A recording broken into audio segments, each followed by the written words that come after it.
কোথাকার পুলিশ। এই মিয়া, আপনার নিজের সম্মান সম্পর্কে কোনো ধারণা আছে? সম্মান আর পাই কোনে স্যার? এখন দেশের জনগণ তো পুলিশে খালি অবহেলা হারে, আর যেটা বেতন পায় মাস শেষে আবার আওলাদ করে চলা নাগে। আর এই দেখেন এরা মাসে টিকটক করে লাখ লাখ টাকা কামাই হরে না পারে এই পথই বেছে নিচ্ছে। এই মিয়া, টাকা পয়সাই কি সবকিছু? সম্মান একটা দামি জিনিস। এই দেখো তার উদাহরণ, 10 বার কান ধরে উঠবাস করালাম, আবার কি মুরগি দামও দেওয়ালাম। চাইলে তোমাকেও দিতে পারতাম, দেয়নি কেন জানো?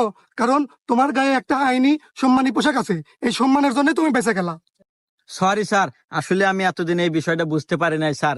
আজকে আপনি আমার চোখ কান সবকিছু খুলে দিলেন স্যার।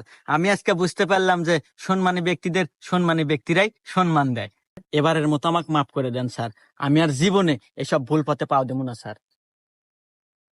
Salute sir. স্যার, আমাকে ক্ষমা করে দেন স্যার। আমি মূর্খ মানুষ আজ বুঝতে পারলাম স্যার যে আপনার এই পোশাকের কতটা মূল্য। আমি আপনার সাথে অনেক ভুল